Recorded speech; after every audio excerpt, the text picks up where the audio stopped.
Columnas políticas. Continuamos con la audiosíntesis informativa de Adrián Ojeda Román, correspondiente al miércoles 18 de octubre de 2023. Demos lectura a algunas columnas políticas que se publican en periódicos de circulación nacional. En privado, por Joaquín López Dóriga, que se publica en el periódico Milenio. López Obrador contra la Corte. Luego del traspié del presidente López Obrador, en complicidad con el ministro Arturo Saldívar, para extender inconstitucionalmente 2 años su mandato como presidente de la Corte, para acompañarlo todo su sexenio, endureció su ofensiva contra el Poder Judicial en un afán de reducir, al igual que al INE y al INAI, organismos autónomos que complican el proyecto de prolongación de su cuarta transformación. Y por eso, tras ese fracaso y el relevo de una independiente, Norma Lucía Piña Hernández, se dio a la tarea de dinamitarlo, al igual que al INE, lo que el Poder Judicial le impidió, y el INAI, y lanzó su ofensiva para anularlo vía el recorte de recursos que descarrila cualquier proyecto y cualquier institución, y todo con la información que le ha proveído el mismo Saldívar. Por eso y con base en esa información interna, se fue contra los fideicomisos que garantizan los derechos laborales y por tanto irreversibles de más de 60,000 trabajadores de ese poder que él reduce a 8 de los 11 ministros de la Corte. Esto lo debió aprobar su mayoría morenista en la Cámara de Diputados en las últimas horas, a lo que seguirá el recorte en el presupuesto de 84,000 millones de pesos solicitados para el 2024. El esquema es elemental: ahorcarlos financieramente ante lo que habrá recursos de inconstitucionalidad, que el Ejecutivo terminará perdiendo, pero mientras será uno de los grandes temas electorales. El punto es que Claudia Sheinbaum los ha hecho suyos como toda la agenda de la 4T, que no sé si al final le sumará o restará. Lo que debo apuntar, que a pesar de la gravedad, al menos al día de hoy, no mermará la ventaja que tiene sobre Xóchitl Gálvez. Son tiempos y temas electorales más allá de la viabilidad del país. Lo veremos la noche del próximo 2 de junio. Retales. 1. Destiempo. Dice Citlali Hernández que promoverá una reforma electoral para impedir que el INE se extralimite e impida que su partido haga mítines. Lo que quiere ignorar es que, iniciado el proceso electoral, no puede haber ninguna reforma a esa ley. Pero es propaganda. 2. Pausa. Pues estarán pausadas las relaciones con España, pero fue el único gobierno de Europa con el que México encontró el enlace para establecer el punto aéreo para rescatar a casi 1 millar de mexicanos atrapados en Israel. Y todavía no se escucha ni el elemental gracias de López Obrador, ni se oirá. Y 3. Rescate. El presidente habló de negociaciones privadas como debe ser en estos casos con gobiernos afines a Hamas para rescatar a 3 mexicanos en la Franja de Gaza, 2 secuestradas y otro de Médicos Sin Fronteras.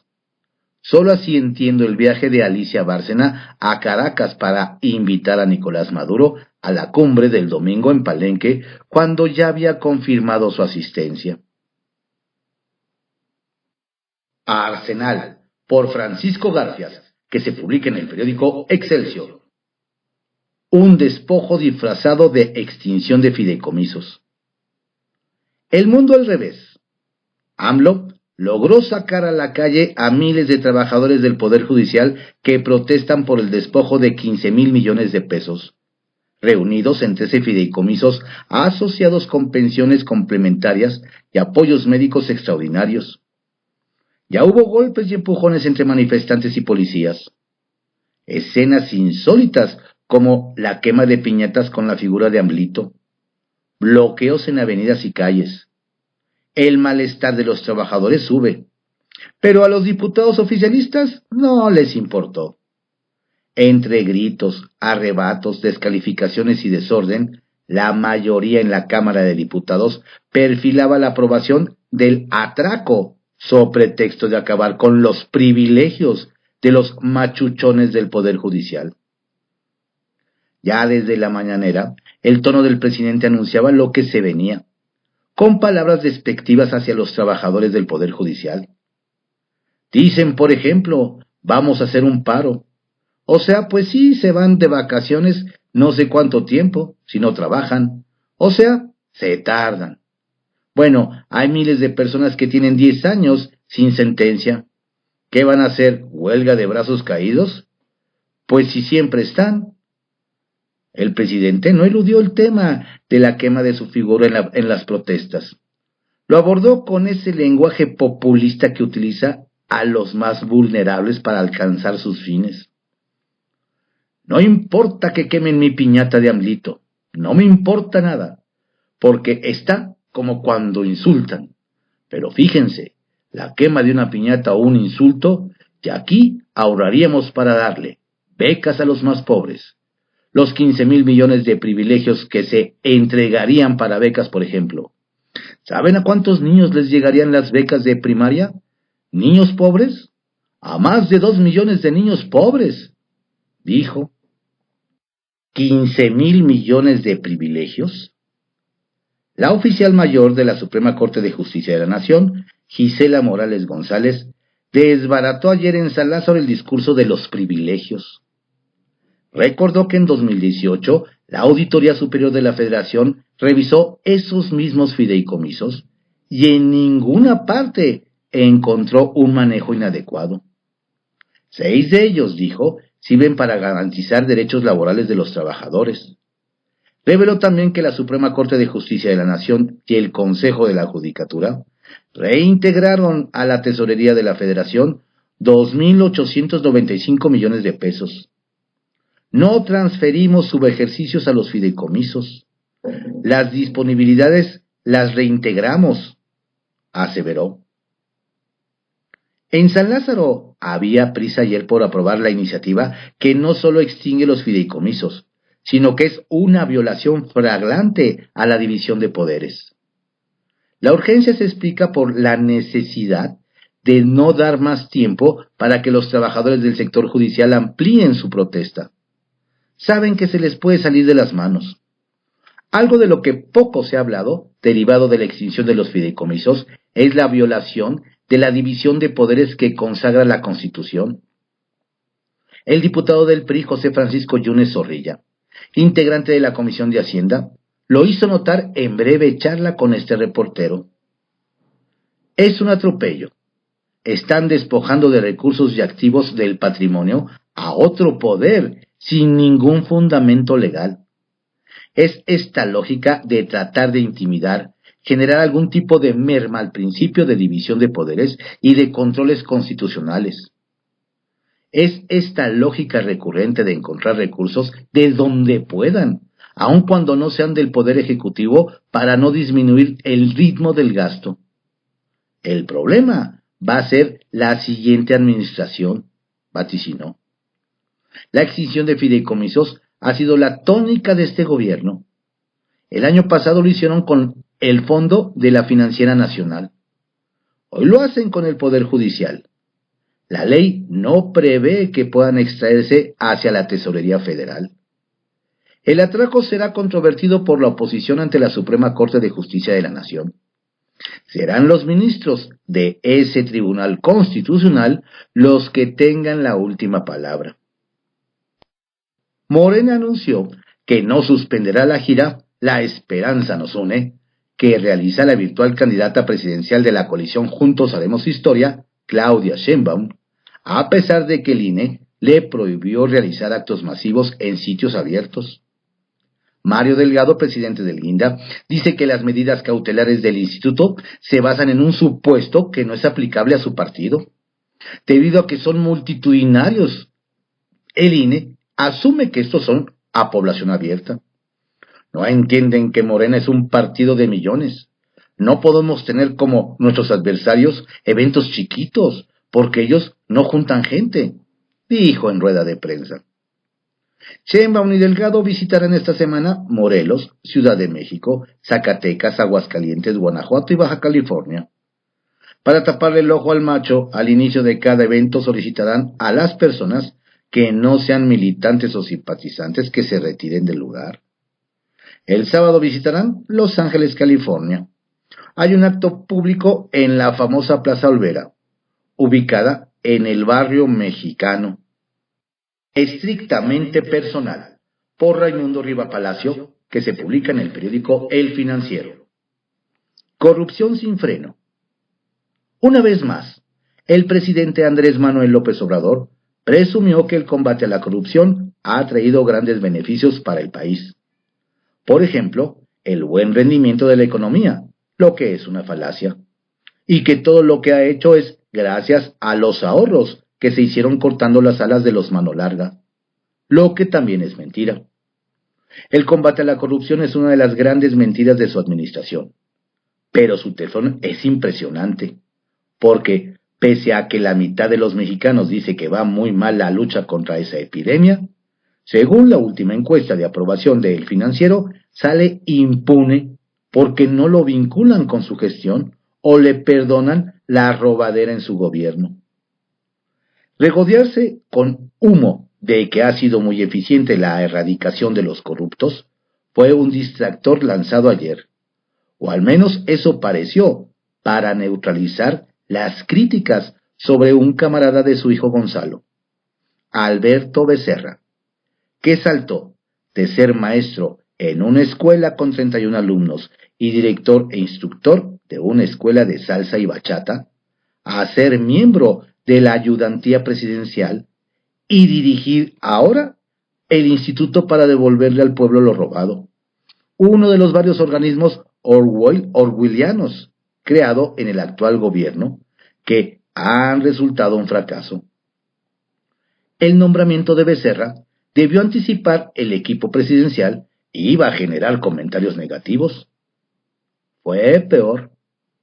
El Universal y la revista Expansión contaron a 20 exintegrantes de la ayudantía presidencial que pasaron de cargar maletas, ordenar comida y abrirle paso a López Obrador a puestos de alto nivel con salarios superiores a los 100,000 pesos netos al mes.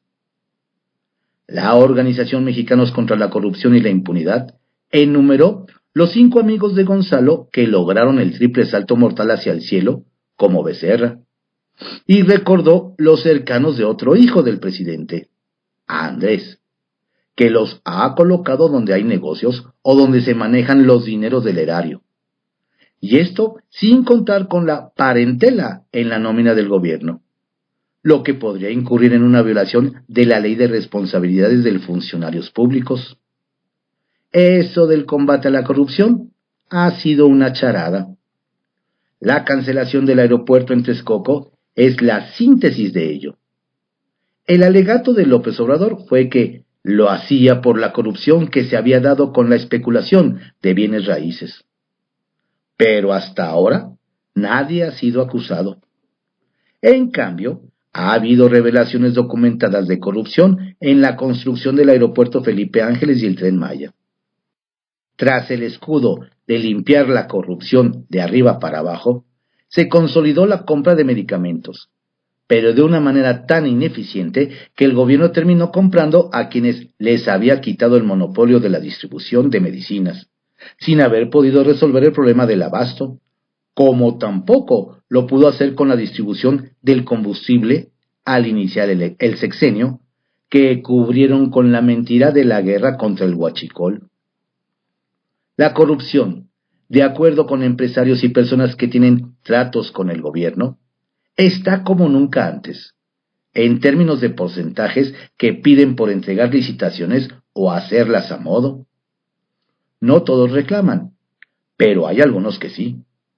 Ayer se dio uno de esos casos, al impugnar una de las empresas que se presentaron al concurso para la entrega de un contrato del Seguro Social para anestesias por más de 5,000 millones de pesos a CBH más especialistas e innovación médica, que participaron conjuntamente con DMN Distribuidora Médica Dimus. La queja de la empresa es que cuando menos 4 de las 7 empresas que participaron en el concurso estaban ligadas entre sí, y resalta que quienes ganaron la licitación presentaron los mismos documentos técnicos dentro de la propuesta. Lo que se dio con esta licitación, según ha trascendido de la impugnación, es que las empresas estaban coludidas al presentar la licitación, como sucedió con CBH e Innovación Médica y Casa Plar. La primera tiene como socia principal a Samantha Becerra, ex esposa de Adrián Cervantes, el gran ganador del concurso que también compitió con Casa Pler, que es parte del grupo Bosman, del cual es propietario, y que entre sus empresas tiene a Aplicaciones Médicas, de la cual su ex esposa también era socia, que actualmente se encuentra inhabilitada por la Secretaría de la Función Pública por prácticas monopólicas. La impugnación arroja también sospechas de que se entregó documentación alterada, incluidos catálogos de equipos médicos para cumplir con los requerimientos del equipo. La queja es una oportunidad para que el Seguro Social revise cómo se dio la licitación y si determina que hubo irregularidades, que la reponga. Hay otros casos donde no hay reversa y el daño está hecho, como los nombramientos de personas incompetentes en cargos de alta responsabilidad donde se manejan recursos públicos. Hay quienes aseguran que ese tipo de designaciones son actos de corrupción, pero la sugerencia no puede probarse a priori. Lo que sí está estudiado y documentado en organismos internacionales es que las compras están consideradas como las actividades gubernamentales más vulnerables a corrupción, cuando el volumen de las transacciones y los intereses particulares están en juego, y la complejidad de los procesos exacerban los riesgos de corrupción. Son varios los tipos de actos de corrupción que explotan esa vulnerabilidad.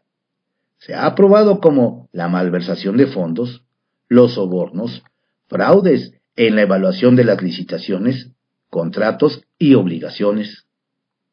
El caso paradigmático de este gobierno hasta ahora es Segalmex, que dirigió su amigo íntimo del presidente Ignacio Valle, a quien López Obrador ha deslindado y exonerado de cualquier delito. Entre más inexperta es la persona responsable del manejo administrativo o carece de herramientas legales o técnicas, más expuesta está a caer en prácticas de corrupción, peculado o malversación de fondos, incluso por desconocimiento de la materia. Al ser piezas manejadas discrecionalmente como parte de una cofradía de poder, son susceptibles a recibir instrucciones de sus padrinos y promotores en un modus operandi de este sexenio que, como lo indica la palabra, es finito. Mensaje político, por Alejandro Lelo de la Rea, que se publica en el periódico El Independiente y en el portal CDMX Magazine. Las posibilidades de Margarita. Desde que en 2021 arrasó en el Distrito 10 Federal de la Ciudad de México en la elección para la Diputación, se comenzó a hablar de las posibilidades de que Margarita Zavala fuera postulada como la candidata del PAN a la jefatura de gobierno, ya prevista una alianza con el PRI y el PRD. Aunque los siguientes años y hasta hace unos días se habló poco de sus posibilidades entre los panistas, pues han sobresalido principalmente Santiago Taboada, alcalde de Benito Juárez, y Lía Limón, de Álvaro Obregón. Hace unos días Zavala revivió sus aspiraciones a 3 semanas de que arranquen las precampañas por la Ciudad de México el 5 de noviembre. Hay 3 hechos específicos por los que parece evidente que Margarita está en la jugada. En una entrevista radiofónica que Zavala posteó en su ex hace menos de 2 semanas, le preguntaron si quería ser la próxima jefa de gobierno. Desde luego, es en la ciudad que vivo, en la que nací, en la que formé mi familia. Por supuesto, le respondió a Azucena Uresti. El segundo hecho provino del propio Taboada, quien la mencionó el sábado anterior durante su último informe de gobierno como alcalde de Benito Juárez. Quiero decir a mis compañeros que aspiran al igual que yo, a Lía, a Kenia, a Margarita, a Adrián, a Cintia, a Javier, a Víctor, a Nora y a Sandra, que quiero encabezar este frente, pero que también, se los digo aquí, que con cualquiera de ustedes me la voy a jugar para ganar la Ciudad de México. Otro hecho claro fue el mismo sábado y provino de la inminente candidata presidencial del Frente Amplio por México, Xóchitl Gálvez, quien dijo que Taboada era el punto, pero que podría haber sorpresas. Antier lo reiteró así. No hay nada escrito. Respondió a pregunta expresa sobre si ya es un hecho que Taboada será el candidato. Uno de los flancos débiles que podría tener Zavala es su esposo, el expresidente Felipe Calderón, quien no ha logrado revertir la desaprobación mayoritaria que tiene entre la población. Sin embargo, a la hora de medir a Zavala distante de Calderón, ella resulta como números favorables. Zavala tiene su propia historia política. Fue diputada antes que su esposo presidente, por méritos propios. Militó en el PAN desde su juventud temprana. Experiencia de gobierno no tiene formalmente, pero siempre se supo que en el sexenio de Calderón ella era clave por las tardes para la estabilidad del país, cuando el entonces presidente tenía actividades más recreativas después de la comida. Zavala tiene 56 años. Es abogada por la Escuela Libre de Derecho, donde aprendió a enfrentarse a ambientes machistas. Ahí fue su maestro el expresidente de la Suprema Corte, Arturo Saldívar, a quien ella misma ayudó a que fuera propuesto por Calderón para hacerlo ministro en 2009. Hoy ya se perdió esa amistad porque Saldívar los traicionó con AMLO. Hay un par de encuestas que ubican a Zavala como la puntera, aunque es relativo, pues ella fue primera dama 6 años, en que tuvo una enorme exposición mediática, y luego candidata presidencial sin partido en 2018. Su nivel de conocimiento no significa que se vaya a traducir en votos a su favor. Habrá que esperar a ver la pregunta en la encuesta que defina la candidatura. Pero si Zavala no va por la jefatura de gobierno, es altamente probable que sea candidata al Senado, precisamente por la Ciudad de México, en donde ayudaría a jalar votos a favor de la causa del Frente Amplio por México y contra el Plan C. Lo veremos. Capital Político, por Adrián Rueda, que se publica en el periódico Excelsior. Elegirá Morena en lo oscurito. Con el aval de Claudia Sheinbaum, la dirigencia nacional de Morena decidió que las encuestas para elegir a sus candidatos en 9 estados, entre ellos la Ciudad de México, se realizarán en el más completo hermetismo, incluso para los propios aspirantes. Ningún candidato sabrá fechas ni lugares de donde se realizarán los sondeos, que estarán bajo el control absoluto de la dirigencia, contando con el apoyo de 2 empresas para que hagan encuestas espejo que avalen la decisión. Obviamente, tampoco se les dirá a los candidatos el nombre de las encuestadoras, que por supuesto no pudieron siquiera sugerir, contrario a lo que ocurrió con la elección de las corcholatas presidenciales. La idea de que los aspirantes no tengan información del proceso es para evitar cualquier riesgo de un Marcelazo. Aún está fresca la herida que causó al partido, el rechazo de Marcelo Ebrard a los resultados que dieron el triunfo a Sheinbaum. Los dirigentes quieren tener todos los elementos para aplicar la Marcelina a los perdedores, después de que el pueblo, o sea la cúpula de la 4T, elija los candidatos que llegarán a las urnas en 2024. Claro que la decisión de hacer las encuestas en lo oscurito tiene dedicatoria a la capital del país, donde los equipos de Clara Marina Brugada Molinar y Omar Hamid García Harfuch mantienen sus lanzas afiladas. Si al final la decisión favoreciera a Clara, seguramente el partido no tendría ningún problema en disciplinar a Omar Hamid. En caso de que el exsecretario de Seguridad Ciudadana se impusiera, habría riesgo de una revuelta de los radicales. Ante ese peligro, los morenistas decidieron hacer su proceso a escondidas y reducir al mínimo las protestas, pues quienes intenten impugnar no contarían con información suficiente del proceso. Hasta el momento la dueña del bastón de mando sigue aferrada a impulsar la candidatura de García Harfuch, y en caso de que le quieran armar una revuelta mayor, sacará primero el acuerdo firmado por los participantes de acatar los resultados. Si con todo y eso la revuelta creciera mucho, Sheinbaum dejó abierta la puerta para romper el vidrio en caso de emergencia y poder bajar a su candidato sin que parezca una derrota estrepitosa, que de todas formas la sería.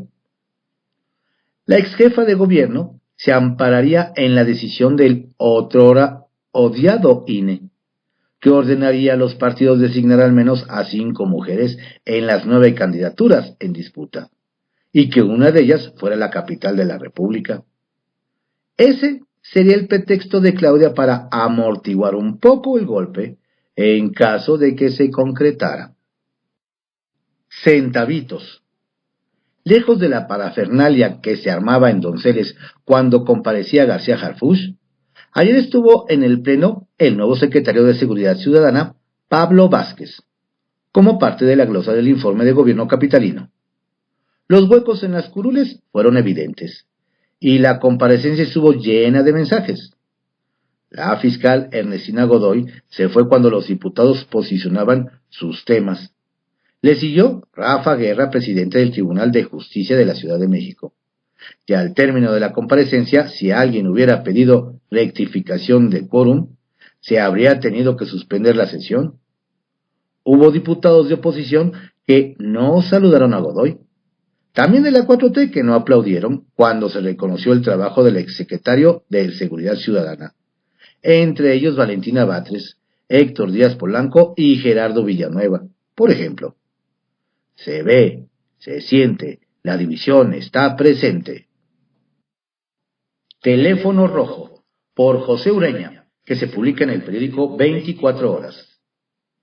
Y Hacienda encontró 49,000 millones de pesos para 250,000 maestros. Él sabrá de dónde lo sacó. Ciertamente, no fue de fideicomisos escamoteados al Poder Judicial de la Federación y de afectar las prestaciones de sus trabajadores. Pero Rogelio Ramírez de la O dio gusto a su jefe y obtuvo 49,000 millones de pesos de algún pliegue del presupuesto para el presente año. Dinero con el cual se satisfará la orden presidencial de asegurar por lo menos 16,000 pesos mensuales a cada maestro de enseñanza básica y entre 12,000 y 14,000 al personal administrativo. La historia es la siguiente. En la ceremonia del Día del Maestro, en mayo pasado, López Obrador hizo ese compromiso para susto y preocupación del secretario de Hacienda. Es fácil imaginar al día siguiente, 16 de mayo, al dirigente sindical Alfonso Cepeda en el ala norte del Palacio Nacional en diálogo con Ramírez de la O para acordar cómo se implementaría la orden. Pero no tengo dinero, se quejaría el funcionario. Pero lo prometió el presidente, demandó el secretario general del CENTE. Es un acto de justicia y no podemos causar inestabilidad en el sistema educativo. Las órdenes se cumplen. Las negociaciones siguieron durante meses. Tras varias sesiones, Rogelio Ramírez de la O accedió a buscar aquí, allá y acullá, en este y en aquel cajón, y se firmaron las minutas y el compromiso deberá saldarse antes de 2 semanas. ¿De cuántos maestros y empleados hablamos? En las negociaciones se mencionaron alrededor de 250,000 en total, más de 150,000 docentes y poco menos de 100,000 en funciones administrativas.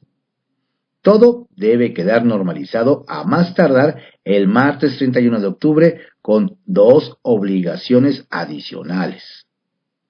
Sin excusa ni dilación, el pago deberá incluir el incremento de todo el año, desde el 1 de enero para ponerse al corriente el día último del 10º mes. Y segunda obligación, esos 49,000 millones de pesos deberán reflejarse en la partida de la Secretaría de Educación Pública, SEP, lo sabe su titular Leticia Ramírez, para 2024. Eso sin mengua de los incrementos asignados año con año, ya anunciados en mayo tras otro, siempre retroactivos al 1 de enero previo. Con una obligación adicional, esos 49,000 millones de pesos más el ajuste previsible porque el Día del Maestro de 2024 es en víspera electoral y no debe pasar ayuno de buenas noticias para el magisterio. Imagen de corrupción. 1. Burló los supuestos filtros contra la corrupción de Morena y de la 4T. Pero las protestas fueron más eficaces y Héctor Tejada Char debió salirse de la baraja de aspirantes a gobernador de Guanajuato por el Partido de Estado. Tejada Char es presidente de la Concanaco de León y puso como argumento su interés de atender los temas de sus agremiados de tiempo completo. La causa fueron los señalamientos de corrupción y los reclamos de investigación de supuestos saqueos en la Cámara bajo su encomienda. Inclusive la Auditoría Superior de la Federación de David Colmenares lo ha incluido en sus observaciones. Auditoría DN 19001.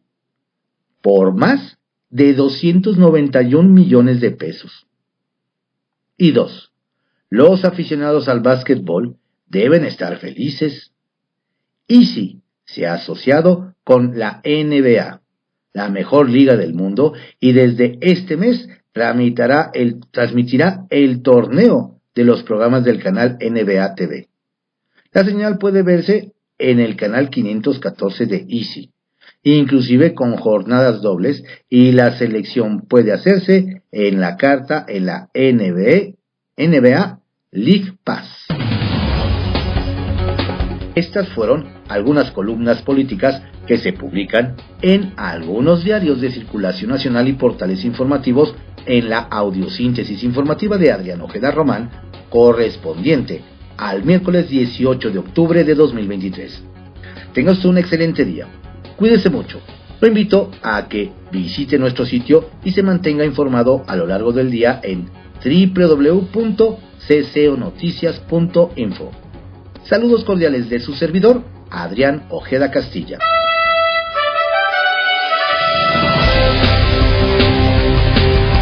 La audiosíntesis informativa fue creada por Adrián Ojeda Román en 1971 y actualmente es producida por Corporación Comunicativa Ojeda.